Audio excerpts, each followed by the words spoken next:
안녕하세요. 저는 서초구에 사는 50대 중후반에 접어든 여자입니다. 제가 여기에 글을 쓰게 된 이유는 저희 딸이 어이없는 이유로 파혼을 당했기 때문인데요. 원래 결혼이라는 것은 당사자 둘이 서로 좋으면 그만 아니었나요? 아직도 집안 배경이라는 것이 중요한 세대인가요? 집안 배경 때문에 결혼 반대한다는 것은 다 옛날 말인 줄만 알았어요. 저는 나름대로 세상이 많이 변했다고 생각했었는데 변하려면 아직도 한참 멀었나 봅니다. 저희 집안은 남들이 봤을 땐 되게 평범하고 그닥 부유해 보이진 않아요. 남편과 저는 친구 따라 있는 돈 없는 돈 털어서 부동산에 투자를 하게 되었는데 그게 대박이 터져서 수많은 돈이 저희 손에 쥐어진 거예요. 그 뒤로 저희는 약간의 돈으로 주식을 하기 시작했고 정말 운이 좋았던 건지 주식으로도 꽤나 많은 돈을 벌어들일 수 있었어요. 저희 가족은 많은 돈을 가지게 되었다고 해도 초심을 잃지 말자는 생각을 항상 하고 있었어요. 남편은 돈 생겼으니 괜히 사업하겠다는 헛된 생각을 하지 않았고 다니던 직장을 꾸준히 계속 다녔어요. 저는 원래 하고 있던 프레시, 그러니까 흔히 알고 있는 야쿠르트 아줌마를 계속해왔습니다. 집도 이사가지 않고 옛날부터 살던 주택에서 지금까지 살고 있어요. 그리고 이제 사회초년생인 딸은 제가 들고 있던 건물 1층에서 카페를 하나 차렸죠. 카페에서 일하면서 매일 커피를 사가는 남자와 연애를 시작했다고 하더라고요. 예비 사위는 바로 옆 건물에서 일하고 있는 멀끔한 청년이었어요. 딸은 결혼하겠다고 예비 사위를 집에 데리고 온 적이 있었는데 서글서글한 게 마음에 들었어요. 저는 평소 제 건물을 직접 청소하는 것을 좋아했어요. 괜히 돈 주고 청소하는 사람 고용했다가 제 마음에 들지 않아서 그냥 제가 하기로 마음먹은 것이죠. 예비 사위는 그런 저를 몇 번 본 적 있다면서 아는 척을 하더라고요. 어머님께서 항상 지희 가게 건물 청소하시는 거 봤어요. 어쩜 그렇게 부지런하세요? 젊은 저도 어머니처럼 부지런히 움직이고 싶은데 마음처럼 쉽게 안 되던데. 내가 뭘, 별거 아니야. 그냥 가만히 있긴 뭐해서 사부작거리는 거지. 내가 좋아서 하는 거라 그렇게 힘든지도 모르겠어. 아침 일찍부터 야구르트 방문 판매에 이렇게 건물 청소까지 하시잖아요. 그 나이에 그렇게 움직이기 쉽지 않으실 텐데 저희 엄마도 집에만 계시거든요. 어머님은 진짜 대단하세요. 에이, 아니야. 나한테 지금 잘 보이려고 일부러 계속 이러는 거지? 안 그래도 돼. 그러지 마. 나 진짜 너무 부끄러워. 부끄럽다고 그만하라고 하긴 했지만 저를 치켜 세워주는 예비 사이가 싫지는 않았어요. 아무리 빈말이라도 요즘 친구들은 저렇게 말을 잘 못하잖아요. 제게 노력하려는 게 보여서 예비 사위의 첫인상은 아주 좋았습니다. 저희 남편도 아무 말 안 했지만 예비 사위를 마음에 들어하는 것 같았어요. 그렇게 저희 딸도 예비 사위 집에 인사드리러 갔다 와서 상견례를 하기로 했습니다. 딸의 시부모님이 되실 분들도 예비 사위 못지않게 성격이 좋아 보이셨어요. 두 분께서 되게 인자한 미소로 저희를 반기고 계시더라고요. 첫인상이 너무 좋아서 저런 가족이라면 우리 딸을 믿고 맡겨도 되겠다는 생각을 하고 있었어요. 하지만 말하면 말할수록 어딘가 이상한 느낌이 들더라고요. 우리 아들에게 사돈에 대해서 많이 들었습니다. 사돈 어른께서 자동차 관련해서 일을 하고 계신다던데 자금이 많이 들어가겠어요. 저희 회사가 아무래도 큰 편이라 자금이 많이 들어가긴 하겠죠. 저도 정확히 얼마나 들어가는지는 모르겠네요. 근데 왜 물어보시는 건지.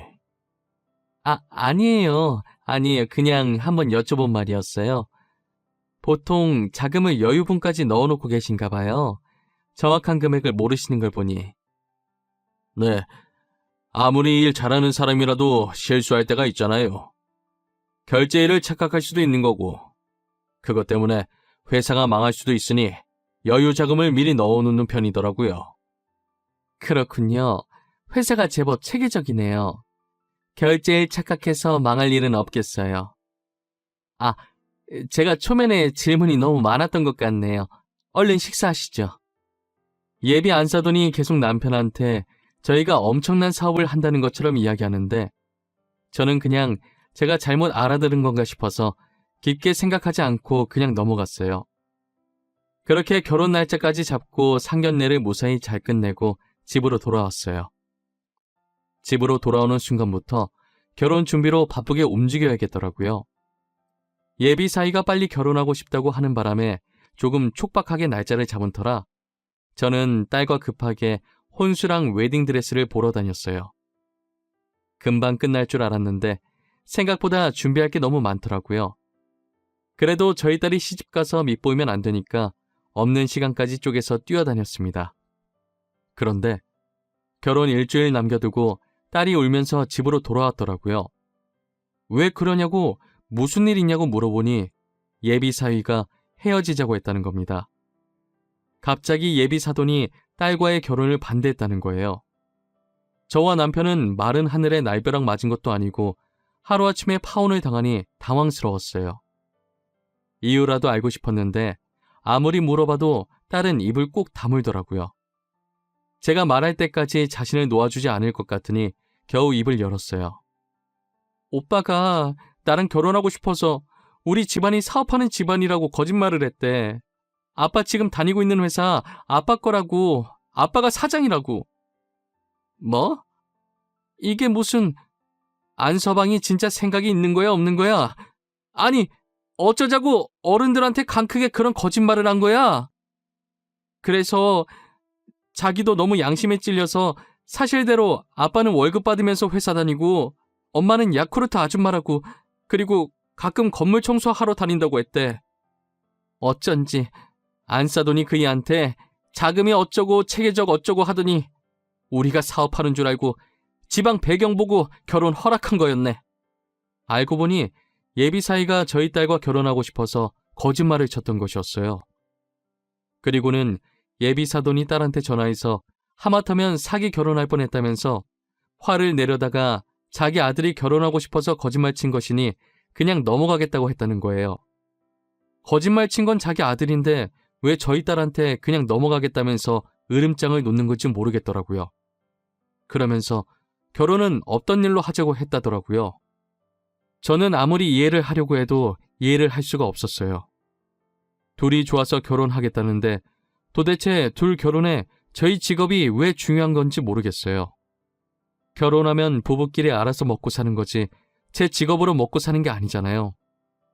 저는 파혼하는 이유가 납득이 안 갔지만 오히려 잘 됐다고 결혼하기 전에 본성을 드러내서 다행이라면서 울고 있는 딸에게 괜찮다면서 다독여줬어요. 딸은 처음에 예비시댁이 그런 얘기를 했을 때 단지 남자친구와 헤어져야 한다는 사실 하나만으로 슬퍼서 눈물이 났었는데 곱씹어보니 저희를 거지 취급한 것 같다면서 너무 화가 난다더라고요. 그리고 갑자기 폰을 들더니 어디론가 전화하기 시작했어요. 오빠, 부모님 진짜 너무한 거 아니야? 어떻게 돈으로 사람을 평가할 수가 있어? 내가 진짜 생각할수록 화가 나서 못 참겠어. 오빠는 왜 그런 거짓말을 해서 이 꼴을 만들어? 지희야, 내가 미안해. 나 진짜 너랑 결혼하고 싶어서 그랬던 거야. 그런데 부모님이 이렇게까지 반대하실 줄은 몰랐어. 진짜 내가 입이 10개라도 할 말이 없다. 진짜 오빠가 제일 나빠. 우리가 거지도 아닌데 왜 이런 취급을 받아야 하는데? 아빠가 회사 다니는 게 뭐? 엄마가 야구르트 아줌마인 게 뭐? 그게 그렇게 나쁜 직업이야? 나쁜 직업은 아니지. 그런데 우리 엄마 입장에선 좀 그랬나 봐. 내가 엄마 대신 이렇게 사과할게. 그러니까 화 풀어, 어? 내가 다시 잘 설득해 볼게. 됐어. 설득하지 마. 나도 결혼 안 할 거야. 우리 부모님 무시하는 집안이랑 결혼 못 해. 그리고 엄마 건물, 엄마가 자기 건물 청소하겠다는데 그렇게 못마땅할 일이야? 지혜야, 방금 뭐라고? 너네 엄마 건물? 너 지금 하는 카페 건물 말하는 거야? 그게 어머님 건물이야? 우리 엄마 건물이다. 어쩔래?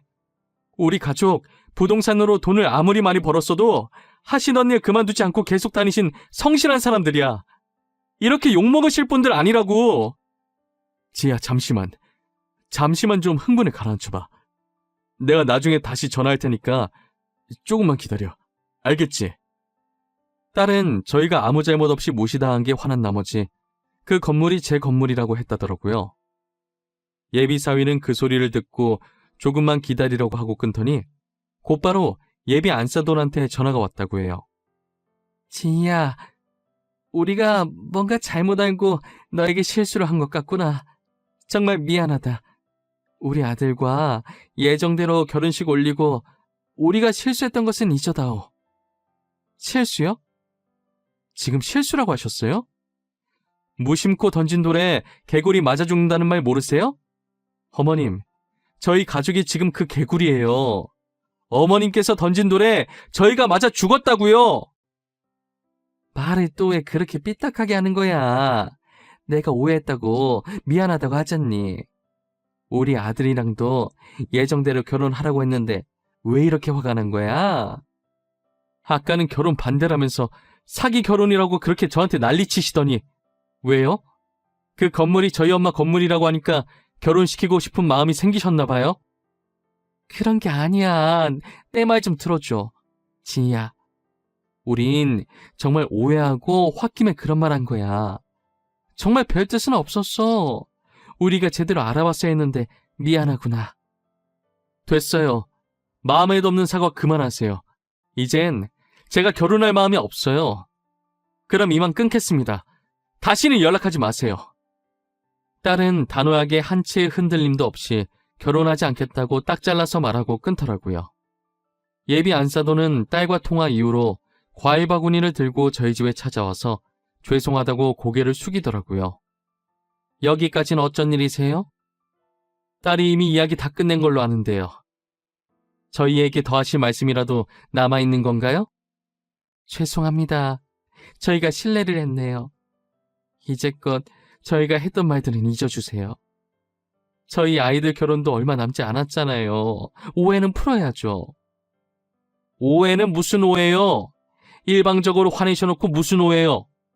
그리고 결혼은 이미 안 하기로 결정한 것 아니었나요? 저희 혼수랑 드레스 다 취소했는데요. 취소하셨다니요. 사돈까지 정말 왜 그러세요? 저희가 이렇게 고개 숙여 사과하잖아요. 아이들이야 아직 어려서 홧김에 파혼하겠다고 한다지만 어른인 저희는 이 일을 풀어야 하지 않겠어요? 저도 생각이 성숙하지 못한지라 전혀 풀고 싶지 않네요. 귀한 걸음하셨는데 죄송합니다. 조심히 가세요. 그리고 들고 오신 과일은 댁에 도로 가져가셔서 가족들이랑 많이 드세요. 저는 더 이상 예비 안사돈의 말을 듣지 않고 대문을 닫아버렸어요. 그 뒤로 예비 사이가 딸한테 전화하고 문자하고 난리를 치길래 딸은 니네 부모한테 그렇게 살지 말라고 전화하면서 답장을 보내고 폰 번호를 바꿔버렸어요. 예비 사유에게 또다시 연락 오면 물 한 바가지 부어버릴 거라면서 딸은 아직도 화가 단단히 났더라고요. 그런 못된 심보를 가진 예비 사돈을 보고 하늘이 놓였는지 얼마 지나지 않아 그 집안이 망해서 야반도주를 했다는 얘기가 저희 귀에 들렸어요. 저희 가족은 그 소리에 돈돈거리더니 결국 망했냐면서 쌤통이라고 생각했어요. 그렇게 그 가족에 대해 점점 잊어갈 때쯤 새로운 소식을 듣게 되었어요.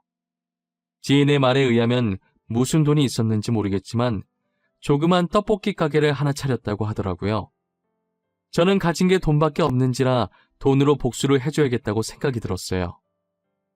직업의 편견 가지고 돈 없는 사람 취급하면서 무시했으니 저도 똑같이 돈으로 쥐락펴락하면서 장난을 조금 해보고 싶었어요.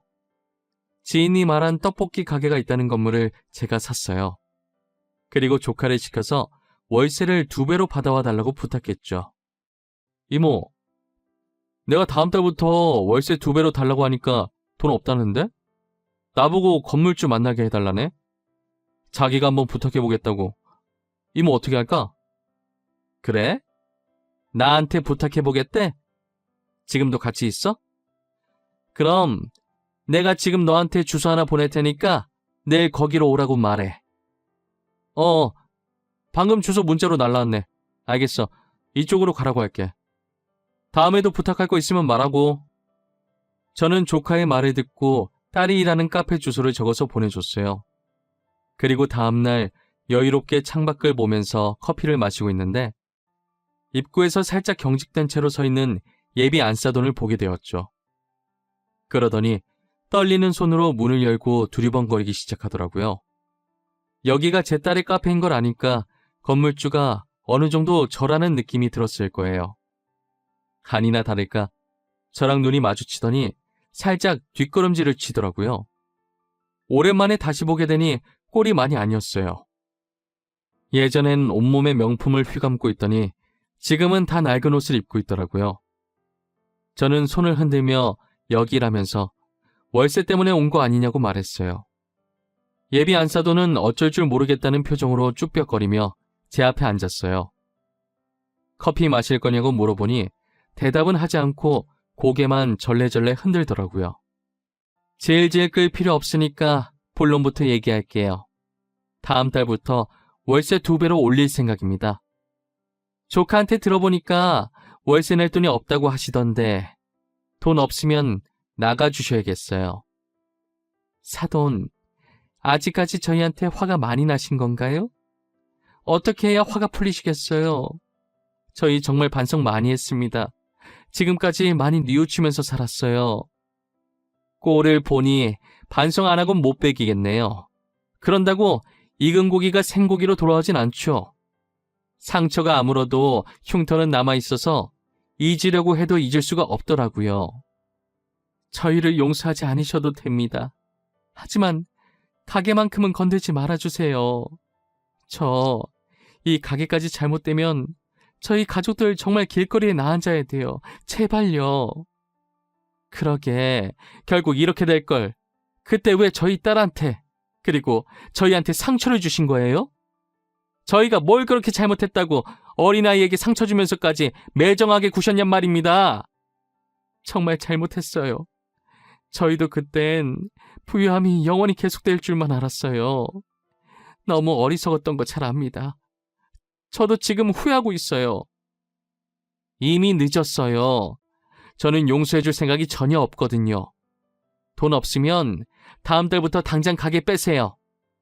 이만 가볼게요. 저는 예비 안사돈에게 모질게 얘기하고 카페를 나왔습니다.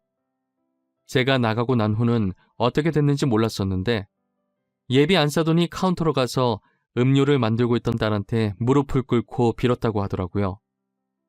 딸은 본 척도 하지 않고 만들고 있던 음료를 마저 만들었다고 합니다. 쪽팔린지도 모르는지 계속 그렇게 무릎 꿇고 있길래 딸은 이제 일어나라면서 하루 종일 자기 앞에 이러고 있어봤자 자신은 제 마음을 돌릴 힘이 없다고 말했다고 하더라고요. 결국 예비 안사돈은 아무것도 해결하지 못한 채 돌아갔고 얼마 후 가게를 뺐어요. 그 뒤로는 그 집안 소식을 들을 수가 없었어요. 아무도 모르는 곳으로 자취를 감췄다고 하더라고요. 모든 잘못은 부메랑처럼 자기 자신에게 돌아온다는 말 한 번쯤은 해보신 적 있으시잖아요. 저 말처럼 어떤 잘못을 하면 자신한테는 그 잘못의 2배로 돌아오는 것 같아요. 사람은 살면서 누구나 실수를 할 수는 있습니다. 오히려 실수를 한 번도 안 해본 사람 찾는 게 더 어려울 거예요. 하지만 본인의 검은 속내를 드러내고 남에게 상처 준 후 나중에 그것을 실수라고 포장하지 마세요. 그것은 실수가 아니라 본인의 본래 인성이 그런 거예요. 검은 속내를 가지고 있다고 해서 무조건 본래 인성이 잘못됐다는 게 아니라 그걸 참지 못하고 남에게 상처 주면서까지 분출해내는 게 잘못이라는 거예요. 여러분들도 어떤 말을 할 때든 2번이고 3번이고 생각을 하신 후에 이 말이 세상 밖으로 나와도 누군가 다치지 않겠다 싶으실 때 내뱉으셨으면 좋겠네요. 제 이야기는 여기까지입니다. 지금까지 저희 이야기를 들어주신 모든 분들, 새해에도 늘 건강하시고 감기 조심하시고 하고 싶으셨던 일들이 있으시다면 모두 성공하는 한 해 되셨으면 합니다. 감사합니다.